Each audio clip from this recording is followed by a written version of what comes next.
Assalamualaikum warahmatullahi wabarakatuh. Good morning awesome students. Gimana kabar kalian hari ini? Semoga baik semua ya. Hari ini kita akan belajar mengenai muatan IPS, sumber daya alam, tema 2, subtema 1, dan subtema 2. Materi pembahasan sumber daya alam hari ini yaitu yang pertama mengenai pengertian sumber daya alam, macam-macam sumber daya alam, dan yang terakhir pemanfaatan sumber daya alam di Indonesia.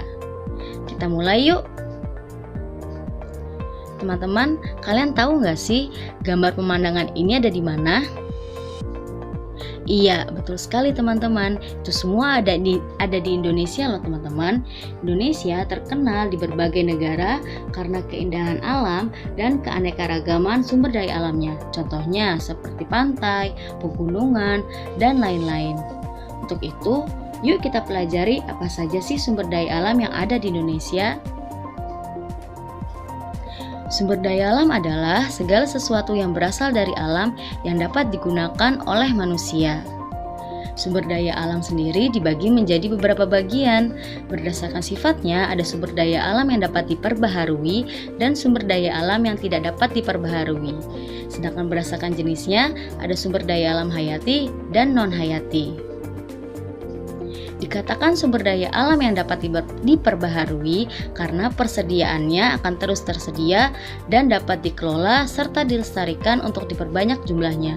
Contohnya ada tanaman, hewan, air, angin, tanah. Sedangkan dikatakan sumber daya alam yang tidak dapat diperbaharui karena jumlahnya terbatas, dapat habis, dan membutuhkan waktu berjuta tahun lamanya untuk tersedia kembali. Contohnya ada minyak bumi, gas alam, batu bara, emas, perak, serta bahan tambang lainnya. Berdasarkan jenisnya ada sumber daya alam hayati. Sumber daya alam hayati adalah sumber daya alam yang berasal dari makhluk hidup. Contohnya sayur-sayuran, buah-buahan. Kalau hewannya ada ikan, kambing, dan lain-lain. Sedangkan sumber daya alam non-hayati adalah sumber daya alam yang asalnya bukan dari makhluk hidup. Contohnya seperti tanah, batu bara, emas, perak, dan lain-lain. Manusia memanfaatkan sumber daya alam untuk memenuhi kebutuhan hidup kita sendiri. Untuk itu, kita harus bijak ya dalam memakai sumber daya alamnya.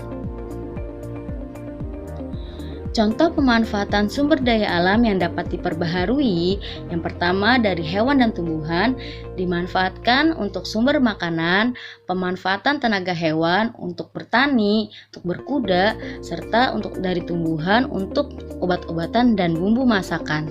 Sedangkan air dimanfaatkan untuk minum, mandi, mencuci, dan kebutuhan manusia lainnya.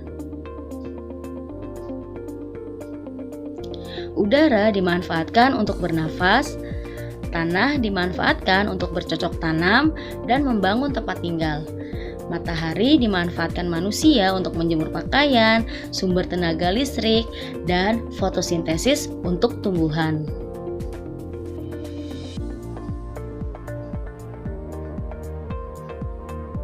Sekarang, contoh pemanfaatan sumber daya alam yang tidak dapat diperbaharui.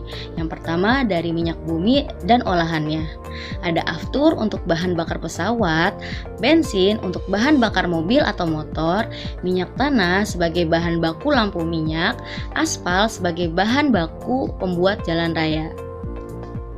Emas dan perak dimanfaatkan manusia sebagai bahan baku pembuatan perhiasan. Contohnya untuk gelang, kalung, anting, cincin, dan lain-lain.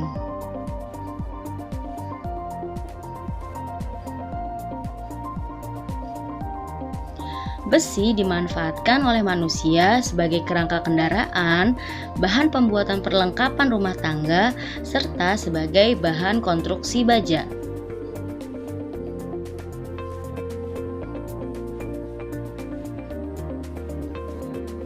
Terakhir, batu bara. Batu bara dimanfaatkan sebagai bahan produksi baja dan besi, bahan bakar pembangkit listrik, bahan bakar industri dan rumah tangga, serta bahan bakar cair.